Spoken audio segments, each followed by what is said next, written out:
Muchas gracias. Gracias por la presentación. En primer lugar, muchas gracias a Virtual Educa por la maravillosa invitación que nos ha hecho para estar aquí, y también a los oradores por su disponibilidad y por el intercambio que van a tener con nosotros. Igualmente, muchas gracias aquí a los presentes en el auditorio y a los que nos siguen online.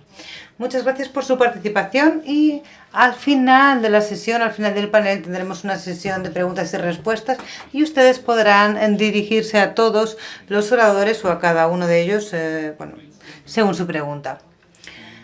Bien, como este tema es transversal tanto en la vertiente de la educación como de la ciudadanía, que es tener datos y tener conocimiento para poder adoptar decisiones, en este panel sugeriría preguntar, en primer lugar, al exministro Nuno Crato si le puedo pedir a la única señora del panel la primera pregunta. Profesora, usted es profesora y nosotros somos compañeros. ¿Qué opinión tienes sobre la visión de la educación a nivel nacional y europeo sobre la utilización de datos para apoyar decisiones a nivel del profesor, de la institución de enseñanza y de la evaluación de los alumnos? ¿Qué opinión te merece? Bien, pues para dar una opinión bien fundamentada, acababa con el tiempo de esta sesión y nos quedamos aquí toda la tarde porque es que me has hecho una pregunta con varios frentes. Resumiendo, quien tiene datos piensa que tiene información, y ese es el primer error, porque tener datos no es ni de cerca ni de lejos tener información. Hace 15 años yo me dirigí a este caballero que está aquí a mi lado porque quería hacer una tesis de doctorado en el área de educación, con datos sobre educación. Y lo primero que me encontré fue precisamente esta situación. Los datos no estaban disponibles. Así que por ahí ya podemos empezar a entender cuánto hemos andado a nivel de accesibilidad a los datos. A través del profesor Nuno Crato conseguí tener acceso a 1.700.000 registros de datos de esa época y tratarlos. Y hoy en día se habla mucho de la ciencia de datos y datos y datos y datos. Pero nosotros hacemos ciencia de datos ¿hace cuántos años? Hace muchos, muchos años. Porque ahora sí me apetece escaparme de la pregunta que me ha hecho. ¿Por qué? ¿Qué es la ciencia de los datos? La ciencia de los datos es un conjunto de articulaciones de varias ciencias. Pero, para no escaparme a la pregunta, diría que tratar datos y para poder tener conocimiento e información tenemos que tener datos. Nosotros tenemos muchos datos, pero insisto, tener datos no es tener información, y sé que me he escapado a tu pregunta, que no he respondido a tu pregunta, pero para poder darte una respuesta, pues iba a tener que estar aquí mucho más tiempo de aquello que yo pensaba. Así que muchas gracias. ¿Puedes pasar el micrófono a la izquierda? Es la misma pregunta, sí. A nivel de pertinencia, si existen datos o no. La percepción. Es una apreciación personal. Bien, tener datos significa recoger datos, hacer medidas, organizar esos datos y después disponibilizarlos ya tratados. Tenemos deficiencias grandes en Portugal en todos estos aspectos. Recoger los datos es una parte que no existe mucho en educación.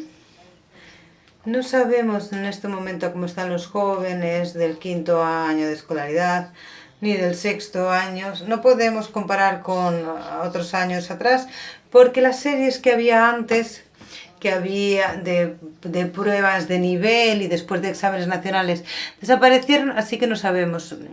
Para utilizar datos necesitamos medir, y para medir a nivel nacional, digo, pues tiene que haber esos exámenes, estas pruebas que se hacían antes constantemente, que incidan siempre sobre los mismos años, finales de ciclo, lo que sea.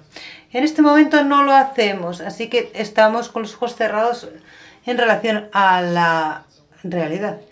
Y si existieran datos habría otro problema, es quién tiene acceso a los mismos. Y voy a recordar solo una cosa. En 2001, ¿cuántos años hace? ¿20 años? ¿21? 21 años en este momento. Empezaron a divulgarse los resultados de los exámenes de secundaria de las escuelas. Eran datos que el Ministerio de Educación tenía, pero no divulgaba. Fue una batalla legal grande. El ministerio, los ministros no querían divulgar esos datos. No se podía saber qué pasaba en las escuelas. Ni siquiera la información básica o media.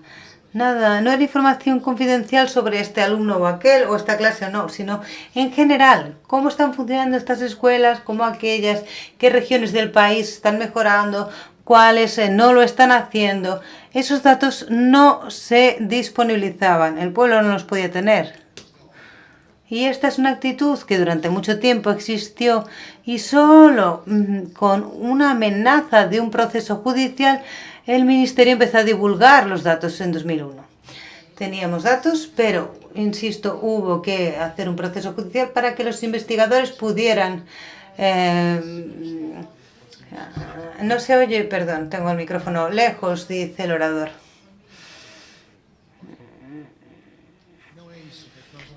No tenemos aquí la medida del sonido, entonces yo estoy hablando y yo no sé si el sonido sale bien o mal, pero espero que ahora esté mejor. Después es necesario ofrecer los datos a los investigadores para que los puedan tratar. Y existe aquí un déficit enorme en este sentido en Portugal. Es un déficit, pero es un problema genérico, pasa mucho lo mismo. Y podríamos saber mucho más hoy sobre la realidad de lo que sabemos si se nos dieran esos datos. En los últimos 20, 30 años ha habido dos revoluciones muy importantes. Una en la recogida de datos, donde se descubrió la existencia de los datos administrativos. ¿Cuáles son los que recogen las instituciones en el decorrer de su actividad normal? Por ejemplo, el ISCAL tiene contabilidad organizada, ¿no? Y sería bastante malo que no la tuviera. Entonces, en esa contabilidad organizada están los salarios de los profesores. Esos datos se recogen de una forma natural, es obligatorio, tienen que ser. Son datos administrativos, se recogen en el transcurso de la actividad normal de la institución. Ahora, estos datos, hoy en día, se pueden tratar mucho más, mucho mejor que hace 30, 40 o 50 años. Si pensamos, hace 50 años alguien pensaba, ¿cuál fue la evolución de la media de la remuneración de los profesores del ISCAL en los últimos 10 años? Si alguien quisiera saber eso, antiguamente tendríamos que pasar unas buenas tardes en el ISCAL, pasando por aquellos libros de registro, libros contables, y algunos ya tendrían probablemente manchas de sopa, de tinta, de todo, y anotar a este profesor aquel, este profesor tanto, este profesor tanto. Y después de todo este trabajo tan laborioso, el investigador o la persona que quisiera saber eso, a continuación tendría que meter eso en un ordenador, si los hubiera en ese momento, y hacer las cuentas. Los datos administrativos que existen hoy, bueno, pues son mucho más fácilmente accesibles. El ISCAL ya no tiene esos libros donde se anotaban a mano todas las cosas. Bueno, a lo mejor tiene algunos restos, sino que lo que tiene son ordenadores donde eso está. O sea, si la administración del ISCAL quiere facilitar a un administrador, a un investigador, quiere saber esos datos, si ese investigador quiere saber con datos anonimizados cuáles son los salarios, por ejemplo, pues puede estudiar los datos rápidamente. Es un ejemplo muy simple, pero vamos, se puede extrapolar. La primera gran revolución de los últimos 30 años es este descubrimiento de los datos administrativos, que se pueden acceder fácilmente a nivel técnico porque están en registros en ordenadores y se pueden utilizar las cosas de la forma mejor y se puede utilizar, se puede hacer unos estudios de lo más maravillosos. Puedo decir, por ejemplo, que estudiar si los hijos de los cerrajeros tienen mejores notas en segundo año que los hijos de los profesores universitarios, o no. Cuáles son los resultados en segundo año de la gente que decide hacer una formación profesional y cuál es la nota media de no sé qué, o cuál es el nivel social de los padres de la gente que decide estudiar formación profesional y cuál es el nivel de los padres de los que siguen un curso universitario. Esto sí, claro, quien tiene las llaves del ordenador nos deja que tengamos acceso a esos datos.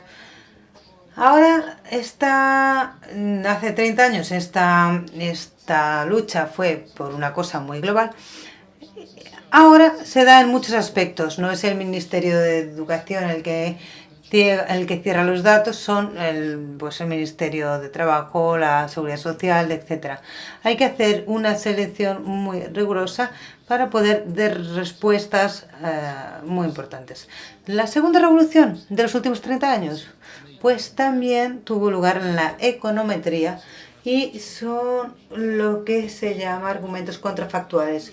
O sea, la posibilidad de que algunos estadistas y econometristas analicen un conjunto de datos y separen, desglosen en algunas posibles causas de evolución, aquellas que son más probables y significativas. O sea, hemos estado viendo a nuestro lado una forma de evaluación de políticas educativas, entre otras, y de los problemas sociales que no existían hace 30 años. Muchas gracias. Fernando, ¿quieres opinar? Por supuesto. Bueno, en primer lugar, muchas gracias por la invitación. Perdón, Fernando, primero te he interrumpido, soy un maleducado y después me acabo de dar cuenta que no he agradecido la invitación. Así que perdón. Buenas tardes a todos entonces. Es un placer estar aquí hoy con ustedes. Y en relación al tema que estamos hablando aquí, se puede decir mucho con lo que... estoy de acuerdo con lo que decían aquí mis compañeros de panel. Quiero añadir algo. Este tema es transversal a varios sectores. Uno de las razones y de los grandes objetivos que tenemos en la asociación precisamente es, y la creamos con ese objetivo, minimizar la laguna que hay entre líderes y data scientists, porque la laguna es enorme. Habría muchas respuestas que tendríamos si los líderes tuvieran acceso a esos datos. Muchas veces lo que ocurre es que las respuestas están adecuadas, pero las preguntas que se hicieron no son las más relevantes. De hecho, en los últimos años ha habido una revolución muy grande. ¿Por qué se habla hoy mucho en digitalización y data science? Bueno, pues porque ahora podemos procesar los datos con mucha más capacidad que hace 5, 10, 15 años atrás. La evolución es constante y cada vez tenemos más datos. Recuerdo aquí a los presentes que el primer smartphone apareció en 2007-2008, fue un iPhone. Y a partir de ahí, bueno, pues esos dispositivos empezaron a multiplicarse.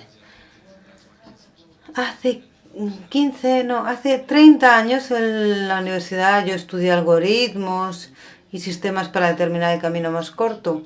Algoritmos que hoy utiliza Waze. En ese momento era todo muy teórico, pero hoy necesitamos saber quién está. Podemos saber quién está en la carretera, a qué velocidad media va, trazar un camino más corto o más largo. Y antes no había capacidad para eso, para procesar esos datos, tantos como había. Y tampoco había dispositivos, smartphones, que, bueno, dijesen a qué velocidad vamos y dónde estamos.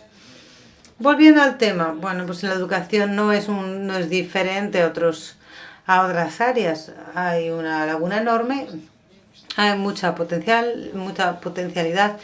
Los datos administrativos son importantes. También muchas veces el desafío es que esos datos no están en ordenadores. Tenemos mucho camino por delante, mucho más, porque todo esto evoluciona muy rápidamente. Yo dije hace 3 años, en 3 años las capacidades y las herramientas van a haber evolucionado mucho. Y me cuesta esta visión más corporativa. Acabamos siempre compitiendo con otros países, no solo con otras empresas y con otros sectores e industrias. Y a ese nivel acabamos estando siempre un poco más atrasados que otros socios en Europa, en otras geografías. Y aquí no tenemos la disculpa de que no tenemos el producto. Podemos no tener diamantes ni petróleo, pero datos no nos faltan. Y capacidad para tratarlos tampoco. O sea, el desafío es grande, pero sigue estando en nuestras manos, a nuestro alcance. Y podemos hacer muchas cosas en detectar patrones, intentar ver cómo la educación puede evolucionar, ver qué carreras tienen una mayor aceptación. Esos son los exámenes, los análisis más sencillos, pero hay proyecciones y hay mapas que nos permiten analizar las cosas de otra forma. Cómo va a evolucionar en 2030 nuestra población. Bueno, tampoco hace falta data science para eso, porque sabiendo la natalidad que tenemos, personas que nos estamos jubilando y que las personas que estamos formando, qué funciones hacen, pues tenemos que ver si estamos supliendo la necesidad de gente de TI o de data science que necesitamos o no. Muchas gracias. Bien, en realidad han respondido a la misma pregunta de forma muy diferente, complementaria pero diferente. Voy a intentar hacer un resumen. Desde el punto de vista de la gobernanza existen datos, pero hay un factor temporal importante.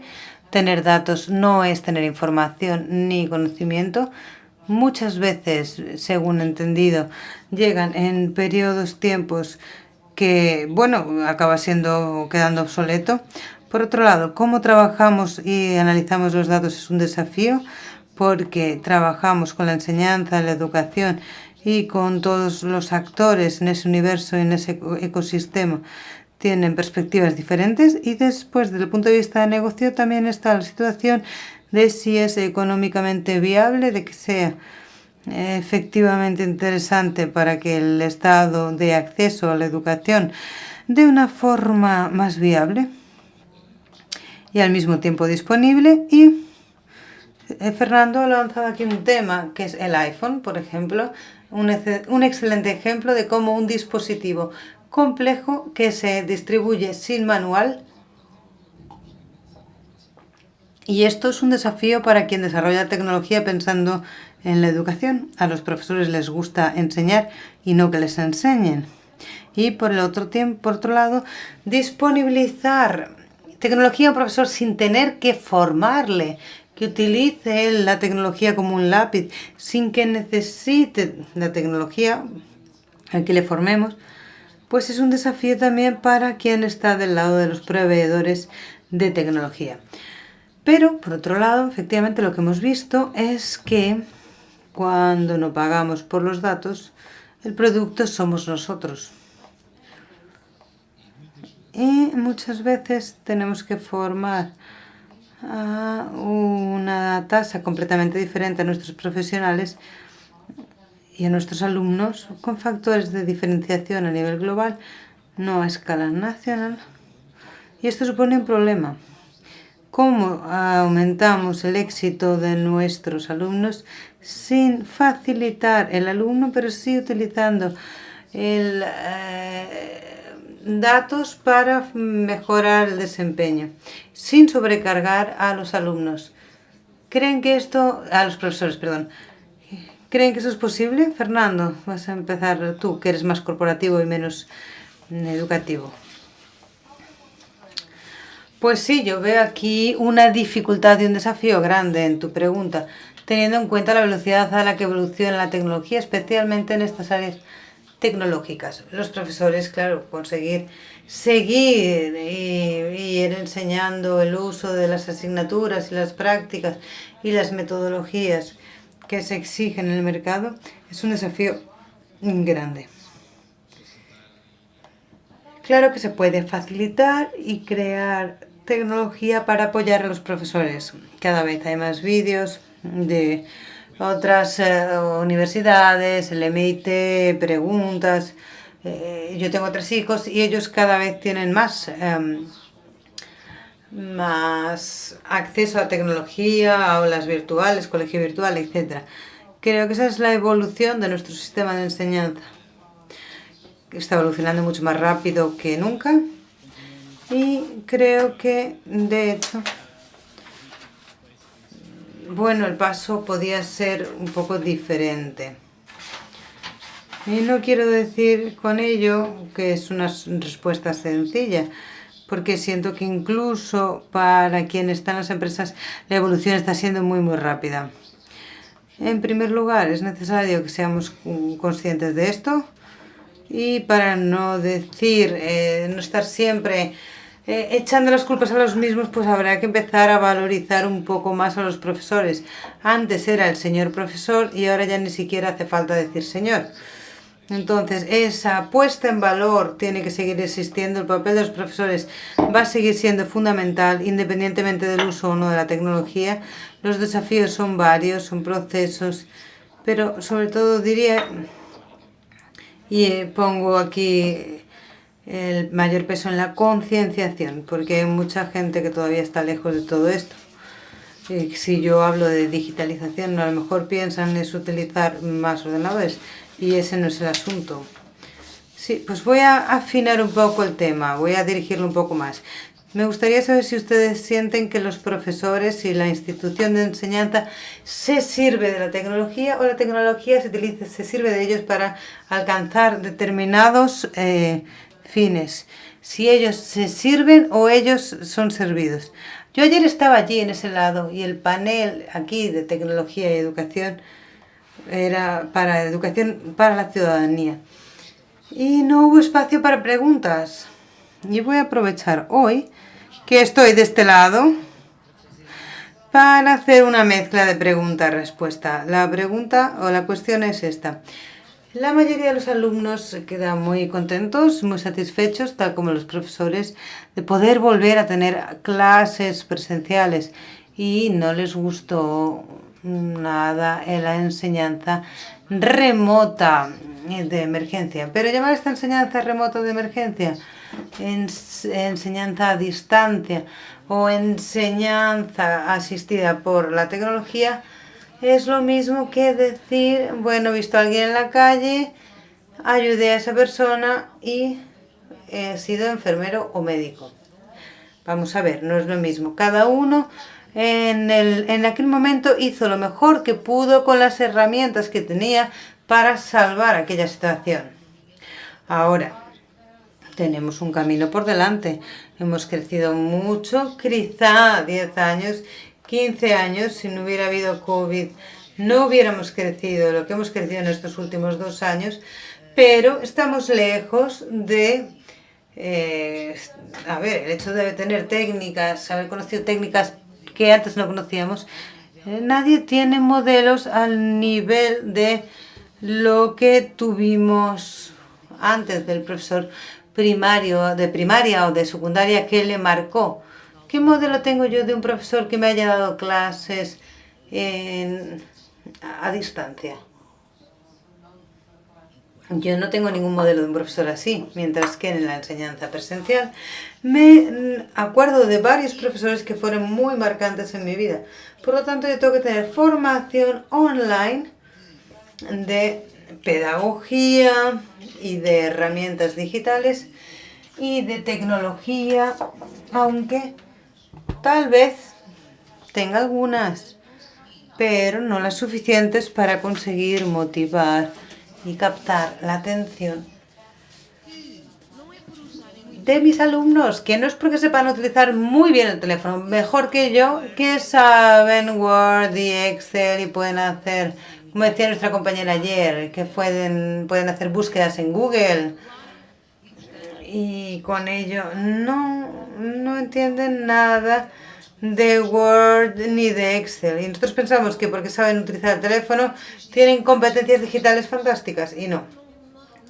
Nada de eso, eso no es así. Ahora, me toca a mí como profesora admitir también que necesito formación para, vamos, si me gusta,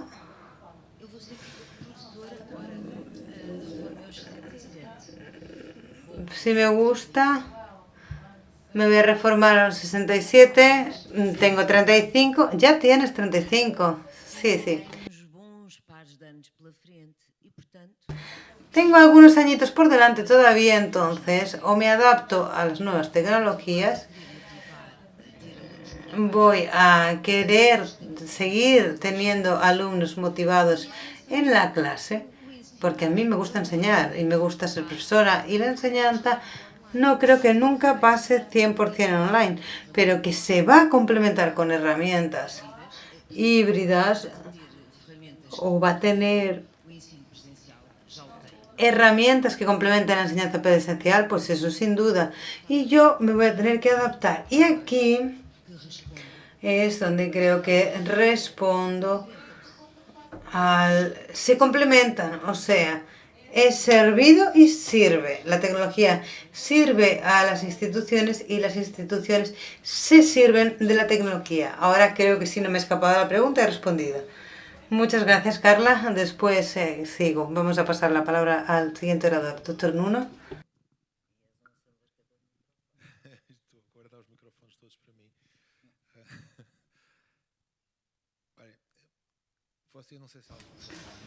Yo no sé si alguien leyó el libro muy conocido, Campeste de Camus, La peste de Camus. Es un libro que se inventa una peste que existe en una ciudad, Durán, en Argelia, y es algo de 1940 más o menos.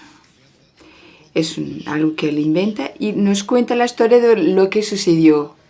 Y el héroe de la historia es un médico y su mujer está fuera de la ciudad, fuera de los límites de la ciudad, no se podía entrar. Es muy parecido con lo que pasó con nosotros en muchos aspectos, porque no se podía hacer un funeral, las personas no podían juntarse en las calles, etc. Muchos aspectos eran muy parecidos con lo que nos ocurrió a nosotros. Pero él supo que su mujer había muerto solo después de la peste. O sea, incluso los sistemas de telecomunicación eran muy frágiles en aquel entonces. Hay otra historia muy interesante sobre la peste, un romance de un italiano, Los novios promesos, de Manzoni.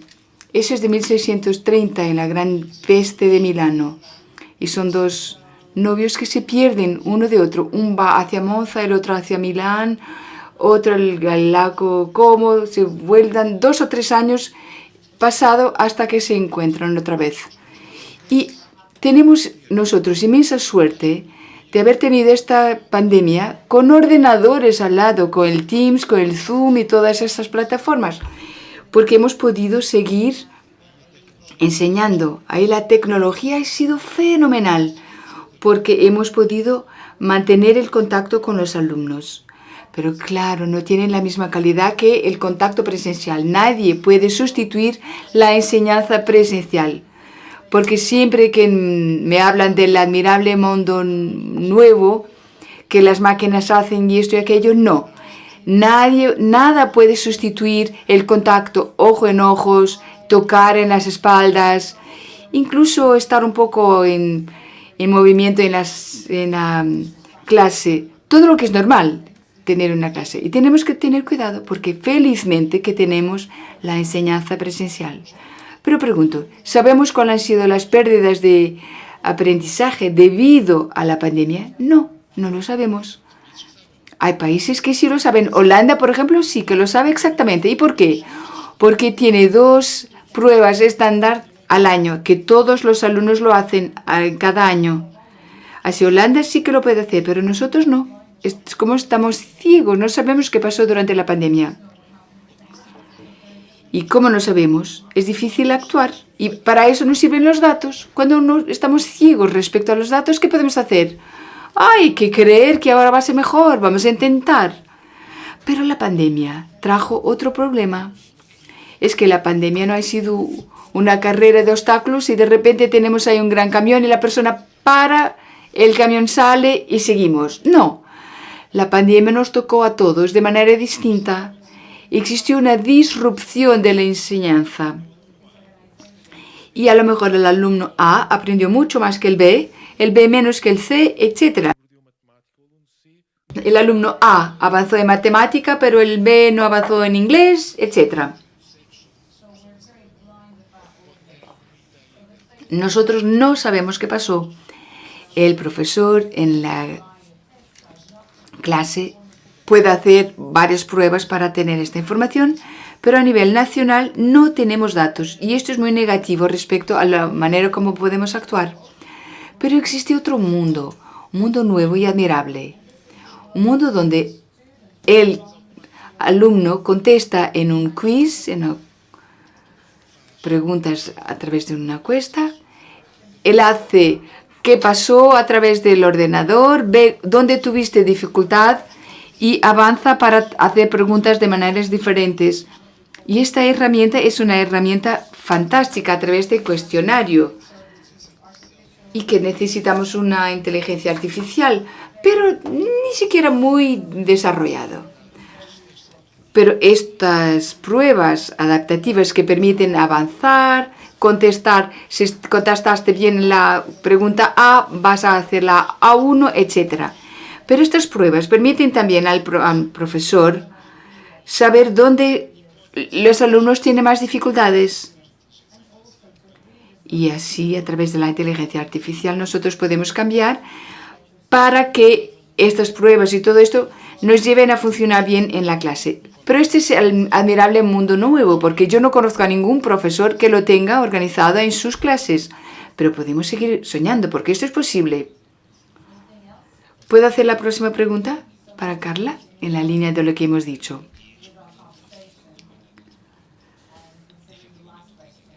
Utiliza la tecnología en la clase no significa que haya una sustitución del profesor.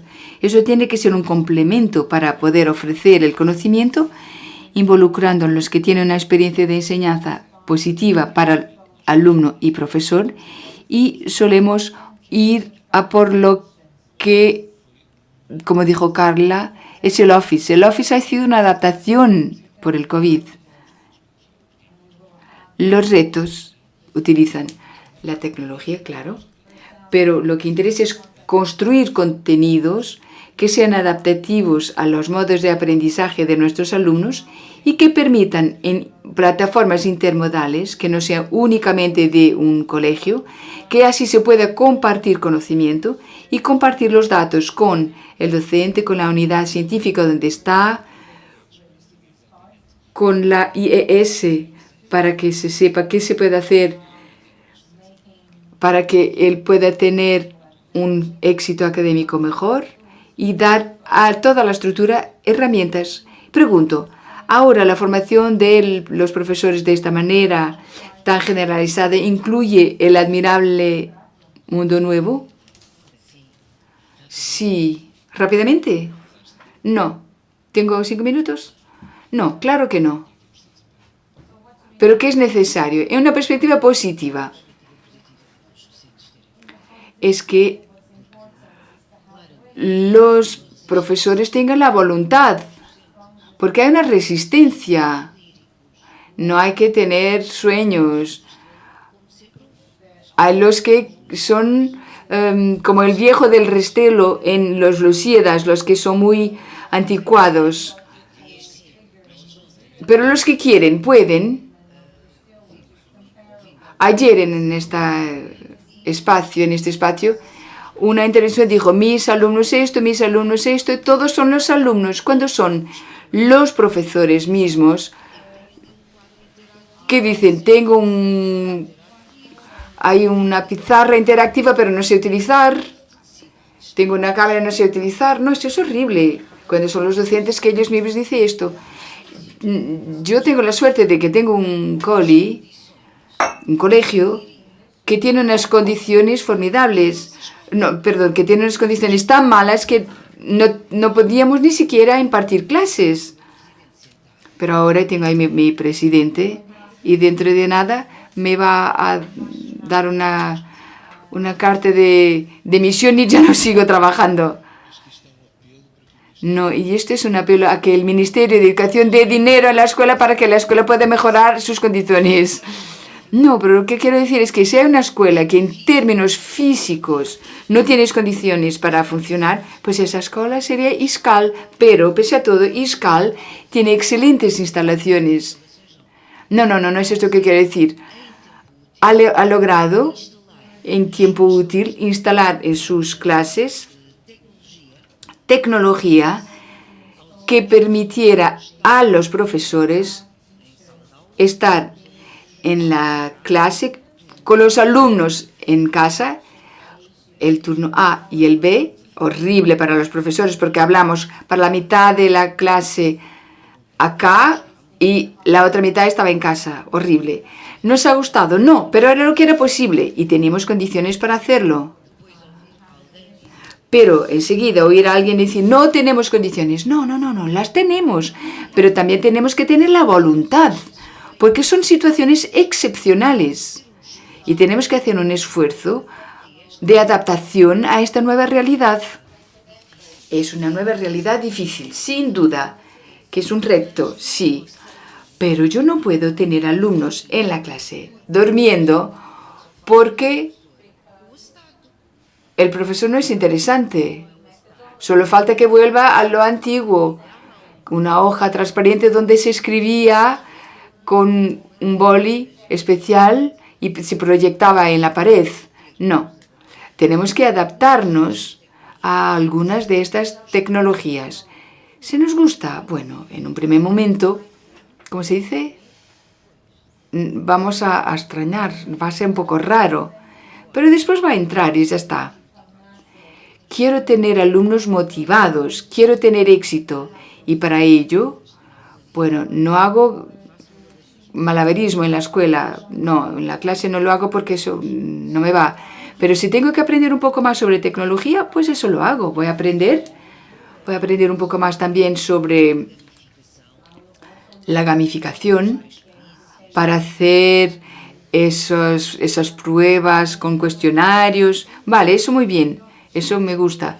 Pero no me gusta tanto, pero me gusta más que hace 2 años. Incluso he salido de la universidad abierta donde estuve durante 11 años porque no me gustaba la enseñanza online. Me gustaba la enseñanza presencial. Vale, eso ya dice mucho, ¿no? Bueno, perdón, Fernanda, pero me gustaría saber su opinión de una manera más amplia.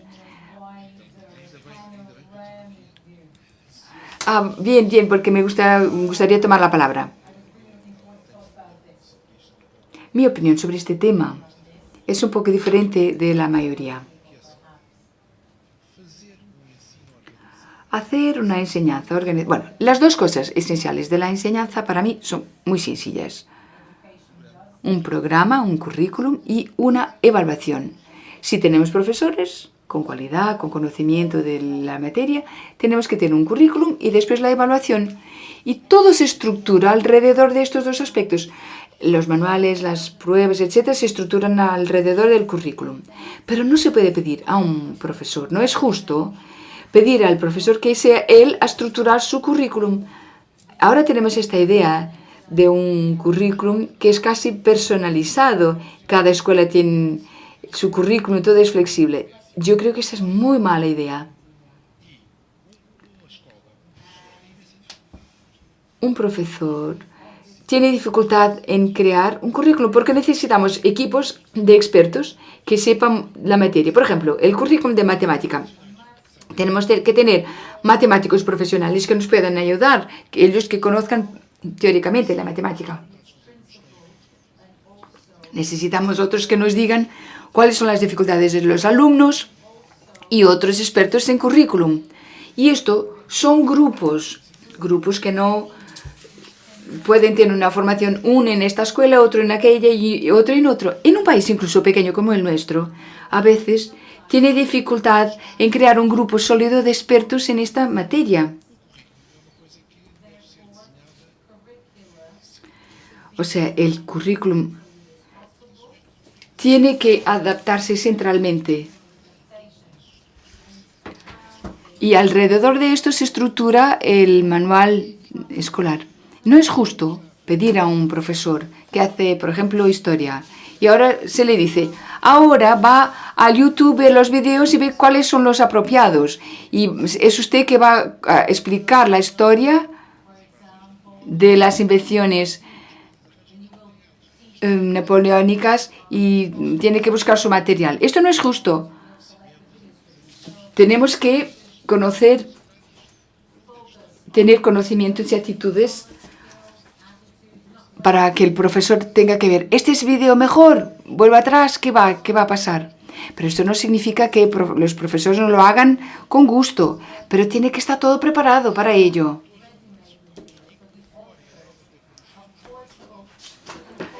Pero esto tiene que estar incorporado, las nuevas tecnologías tienen que estar incorporadas en el manual de la escuela. ¿Tiene idea cómo es este equipo que hace el manual escolar? Ustedes visitan una gran editora de estos manuales y les preguntan, ¿cuántas personas están haciendo este libro de matemática? ¿No es 20 o 30?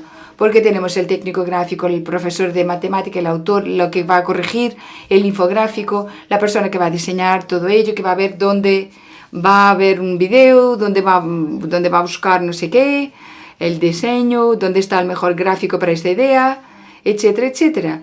O sea, es un equipo muy grande. Y aún así tiene dificultades en adaptarse a las nuevas posibilidades de la tecnología. Ay, así se oye mejor, ¿no? Cuando yo hablo así de esta manera. Entonces, mientras no llegamos a este salto hacia adelante por parte de las editoras, y están intentando, porque hay mucha competencia. O sea, este salto hacia adelante del admirable mundo nuevo tiene que esperarse. Pero mi preocupación es que podemos olvidar así el admirable mundo presente. O sea, hablamos del admirable mundo nuevo, pero olvidamos lo que funciona y que sabemos que funciona en la clase. Y decimos, vamos a poner unos videos y ya está. Pero nosotros sabemos que la clase funciona de otra manera, con un profesor que primero él dice que va a explicar, después lo hace, después hace un cambio, después pone a unos alumnos a hacer un trabajo, vuelve hacia atrás, hace preguntas, hace el resumen, hace una prueba. O sea, estas costumbres que los profesores buenos hacen ya desde hace mucho tiempo, hay que mantenerlo y no optar por algo nuevo que no sabemos aún dónde nos lleva. Bueno, el profesor Nuno se concentró en la enseñanza básica y secundaria. Yo hablé más en la enseñanza superior. O sea, estamos aquí hablando de realidades un poco distintas. Porque ayer, cuando hemos hablado de las tecnologías, se centraba más... No, a verdad no era verdad. Porque hablaba también de la enseñanza en el liceo. Pero la verdad es que tenemos muchas semejanzas, porque estamos hablando de un manual y la generación Z espera plataformas digitales con contenidos mucho más interactivos y elaborados, que tienen soluciones del mundo admirable, el mundo nuevo, con una realidad virtual, un sitio de compartir, de involucrar todo el ecosistema que sea de los padres, los alumnos, todo está activamente más involucrado. Incluso futuras empresas que quieren ayudar a captar a algunos alumnos que están incluso en la enseñanza y que puede ser una enseñanza profesionalizante, una enseñanza superior. Y esta búsqueda de contenidos y desafíos, que ha sido visto ya por las editoras, ahora se transforma hacia los colegios. Y ellos no tienen capacidad de producir contenidos. El profesor hoy tiene que hacer investigación, después tiene que hacer otras actividades y mantener el amor a la enseñanza. Pero va a seguir en su carrera y va a subir, no debido al éxito académico que tiene, es un riesgo que yo lo diga, pero hablamos ahora de enseñanza superior, sí. Incluso porque el conocimiento viene de la investigación y ella es importante para traer ese conocimiento, pero estamos aquí a hacer una confusión entre dos cosas. El profesor que trabaja en una zona de investigación que innova a través de su conocimiento y hace su transferencia a la comunidad y a la enseñanza y aplica las buenas prácticas reconocidas y las replica lo mejor posible con los interlocutores que tiene. Y él es actor de cambio. Pero esto puede ir a otro sitio que no sea únicamente la educación. Y para ser transparente en la ciudadanía, poniendo la ciudadanía y la transparencia en lo que tiene que hacer la tecnología, yo te pregunto, Fernando, la tecnología que tenemos hoy día, en términos de la curva de experiencia, ¿avanza para ser más amiga del usuario o sigue siendo un desafío? Porque es un negocio, ¿no? Que sea las cosas propietarias para que no se cambie fácilmente para una solución que sea de open source o lo que sea. ¿Qué te parece?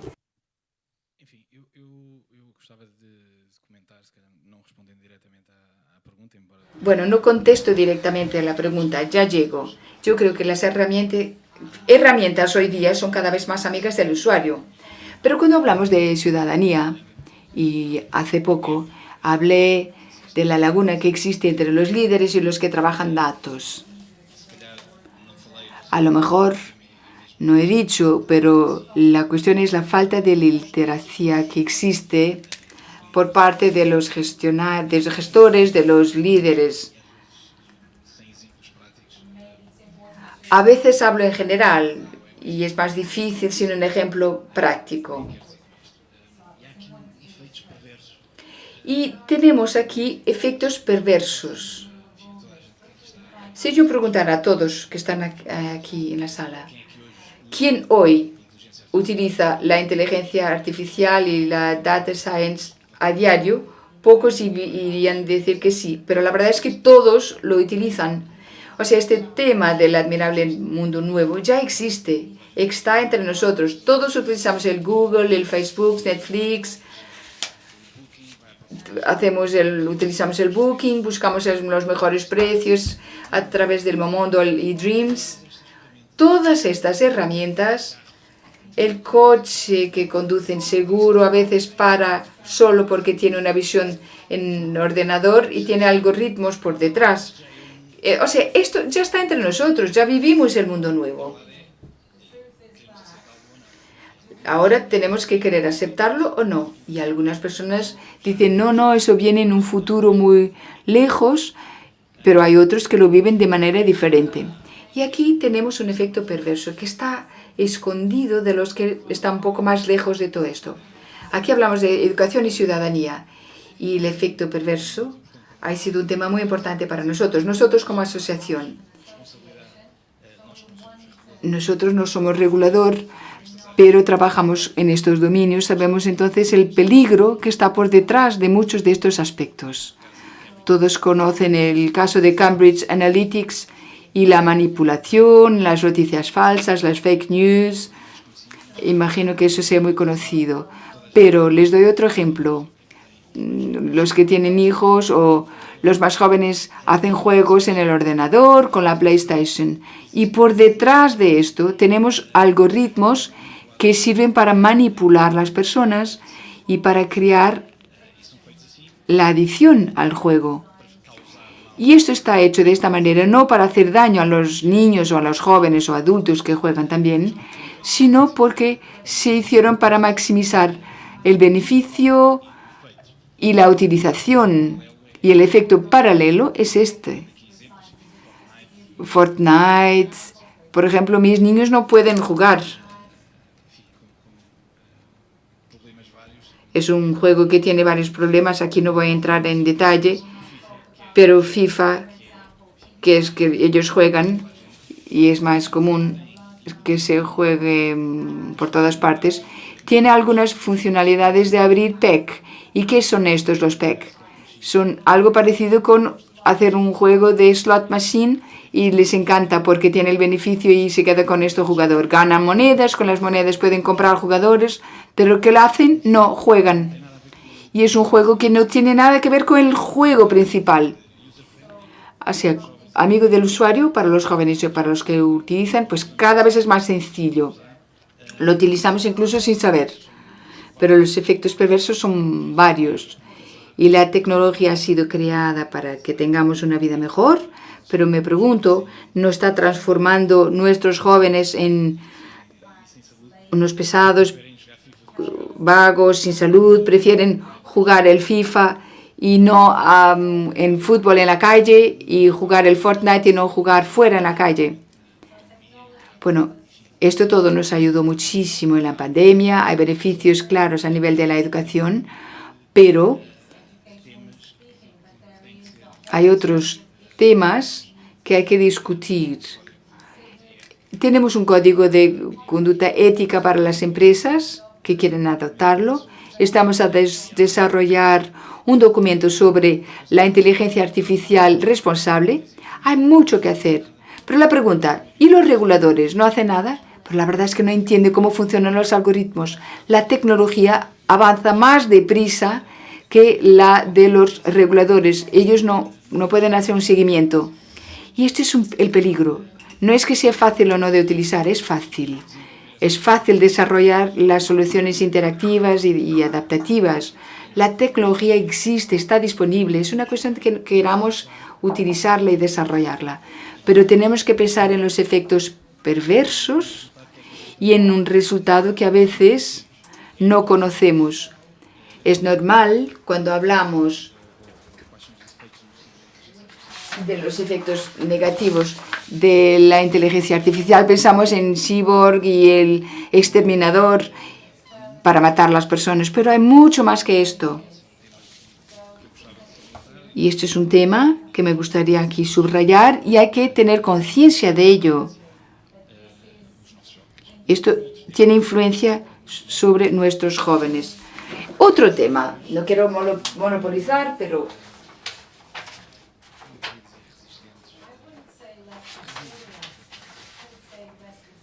los jóvenes hoy son menos resilientes porque no están acostumbrados a esperar. Nosotros, hace años, cuando el padre no llegaba en la escuela, esperábamos que fuera media hora, 2 horas, lo que fuera, y no pasaba nada. Pero hoy ellos no esperan para nada. Mientras están esperando, están haciendo algo, otra cosa. No paran, el mundo no para. Cuando de repente vienen a trabajar, y quien hace la contratación y trabaja con jóvenes lo vive, lo sabe, no existe resiliencia porque ellos no están acostumbrados a esperar, a tener una frustración, a hacer un trabajo de rutina, porque para ellos todo pasa muy rápidamente. Y aquí tenemos un desafío también a nivel de esta adopción digital y infelizmente no es el mundo nuevo, sino el mundo que vivimos ahora y tenemos que adaptarnos y tenemos que evolucionar y vivir con ella porque está entre nosotros, no hay cómo cambiarla. Estoy de acuerdo, tenemos que adaptarnos porque además esta nueva generación puede hacer 2 y 3 cosas al mismo tiempo y nosotros solo uno. Ellos consiguen estar hablando al teléfono y hablando con nosotros y pensar o hacernos ver que entienden lo que están haciendo los dos lados. Bueno, podemos discutir si lo consiguen o no, pero bueno, otra pregunta, y esta para Carla.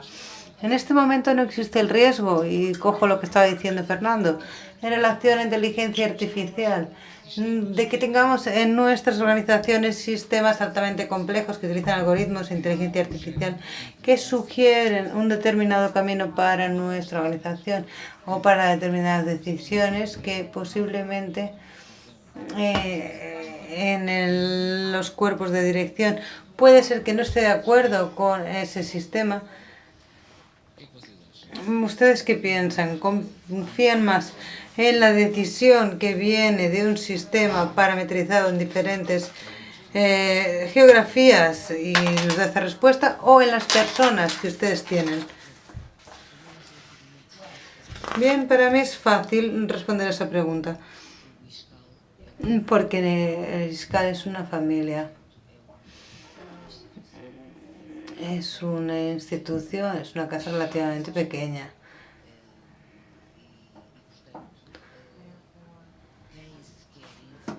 Y por ello, quien quiere participar, quien quiere involucrarse, consigue estar cerca de los actores de decisión y conocer los trayectos, las trayectorias.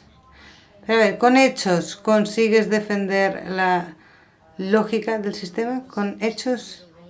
A ver, consigo entender la lógica que viene del sistema y cómo, por norma, no guardo mis opiniones para mí, sino que las expongo y se las hago llegar.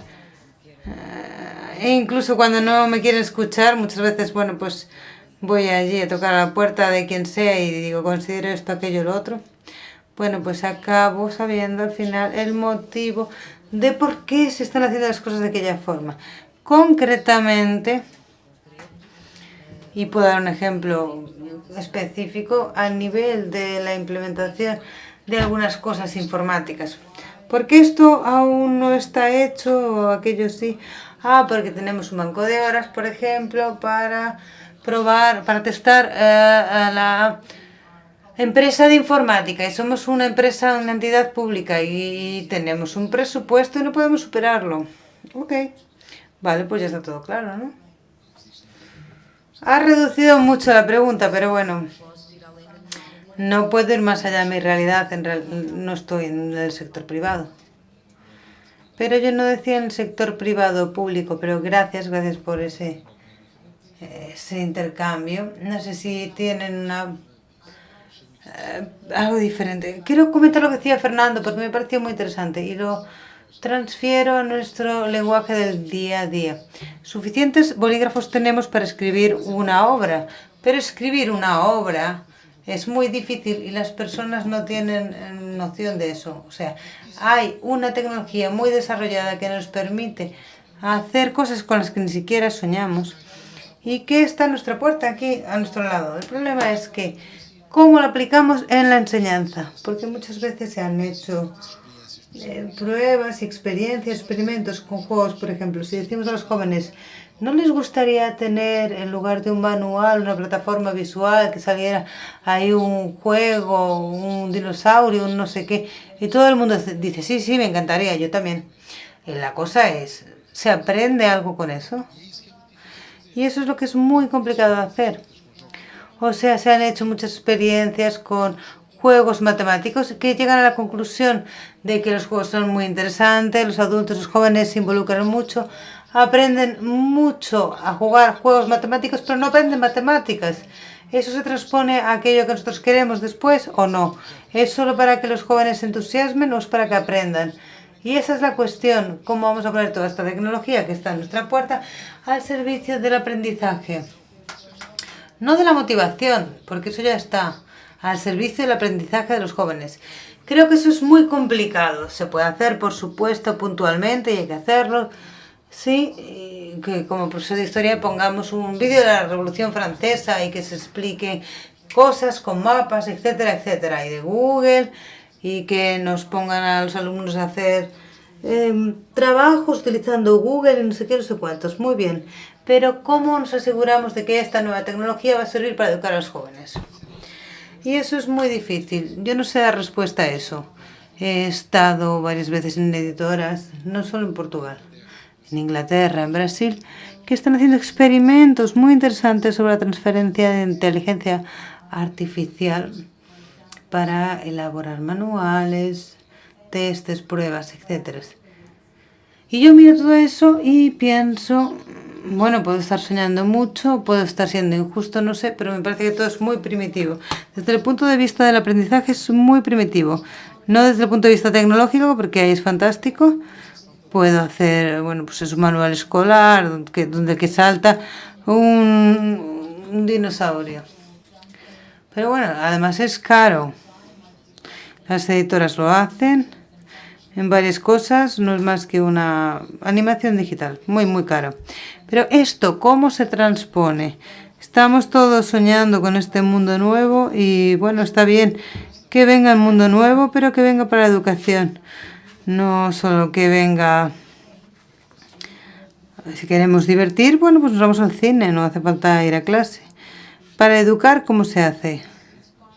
Si ese contenido lo comparten varios establecimientos de enseñanza, ¿existe apertura para compartir esos datos, resultados del estudio? Porque muchas veces tenemos el contenido inmediato y a corto o a medio y largo plazo. Pero muchas veces no sabemos si se utiliza más tarde, en qué contexto. Y tiene que ser algo que tenga un horizonte temporal largo. En Portugal no. Hemos acabado con los exámenes de medio término y los exámenes nacionales, pues no lo tenemos, no, pero es así. No, yo no quiero entrar en temas políticos. No es eso. Yo nunca he estado en un cargo político, ni he dejado al profesor Nuno Crato, que sí lo estuvo, a qué habla. Es fácil de entender, ¿no? Cambia el gobierno, hay exámenes. No cambia el gobierno, no los hay. O sea, tiene todo que ver con la política, pero no con estrategia. Y nosotros necesitamos métricas. Y las métricas solo existen si existe una política continuada de dejar que la educación tenga esas pruebas. Esas pruebas no pueden depender del color político, no puede depender de ser Manel, Antonio o José María. Tiene que ser series ininterrumpidas. Pasaron del cuarto año a segundo, luego de segundo a sexta, y esto es andar jugando a las casitas.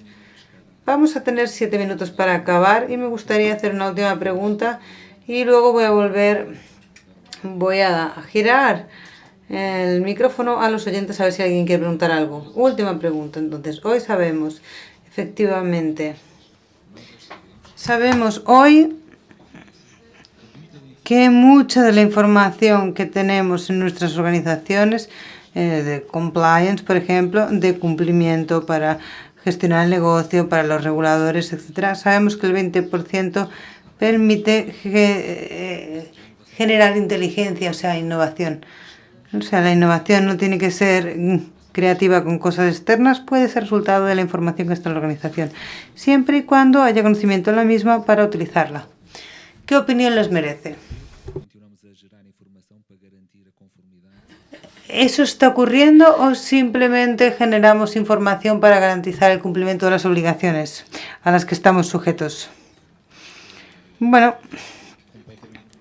pues yo creo que depende completamente de una empresa a otra.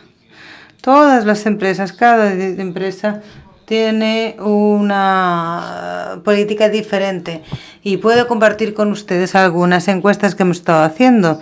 Algunas empresas de tamaño similar en los mismos sectores de actividad.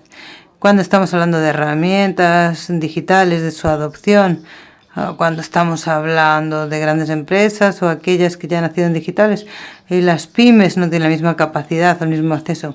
Tiene mucho que ver con los líderes, con el nivel de conocimiento de cada uno. Hay algunos que sacan más partido de esa información, otros hacen lo mínimo indispensable y poco más. Hace poco decía nuestra compañera que tener datos no es tener información. Y antes se decía que después de que la información venía el conocimiento. Y aquí utilizando una analogía que leí una vez, saber que la aceituna es un fruto es conocimiento, saber que no se pone en la ensalada de fruta es sabiduría. El orador se refería al tomate.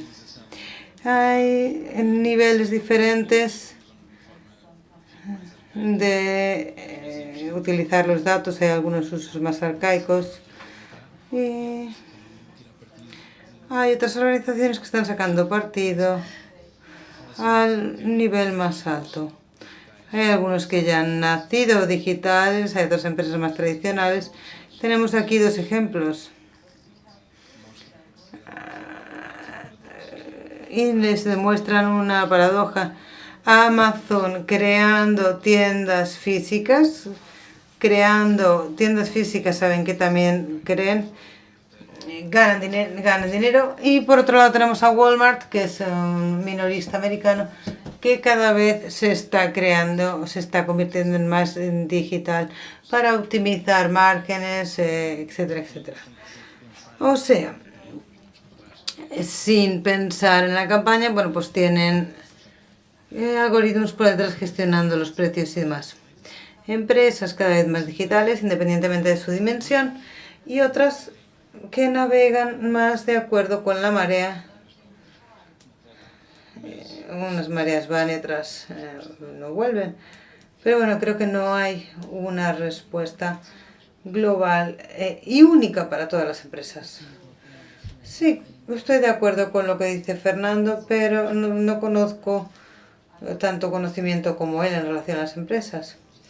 De todas formas, cuando hice mis prácticas, aquella compañía de seguros europeos que ya no existe y que ya cambió de nombre varias veces, pues me acuerdo que iba a hacer un estudio, y en ese momento era un estudio que estaba guardado en un cajón hace mucho tiempo, precisamente porque no hay disponibilidad muchas veces dentro de la misma empresa para trabajar los datos. Los datos existen, sí, ahora sí hay medios, pero para trabajar esos datos de una forma más ágil. Pero en la época que todo era un poco más arcaico, bueno, no era a mano, pero casi, pues en ese momento me presentaron 2 proyectos de prácticas y yo dije, solo necesito uno, puedo buscar a otro becario, porque también la remuneración era distinta. Entonces conseguí otro becario y lo hicimos. Tengo pena que acaba de salir aquí mi presidente, pero todo lo que yo he pedido al ISCAL, todos los datos que he pedido me los han facilitado. ¿Pero qué suelo pedir? Datos relacionados con los desempeños de los estudiantes y incluso para monitorizar mi propia práctica de mía o del equipo que yo gestiono de matemáticas o de estadística. Pero ahora, si vamos a hablar de la evolución de los salarios, no sé qué, he pensado, ¿será que hay alguna relación entre tener más años de tiempo de servicio en la propia institución y el valor salarial? Pues mira, eso sería un estudio interesante. Pero eso era para picar un poco a mi presidente, pero como ha salido, pues tampoco sirve de mucho.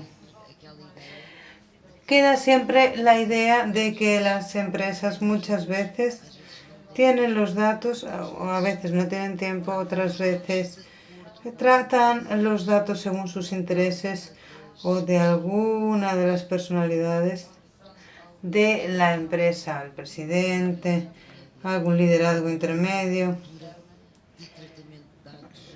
Puede no haber una cultura de tratamiento de datos sistematizada. Esa es la idea que yo tengo, pero bueno, vale lo que vale. Bien, pues ahora, si hay alguna pregunta de parte de nuestro auditorio, alguna pregunta para nuestros oradores o para los 3.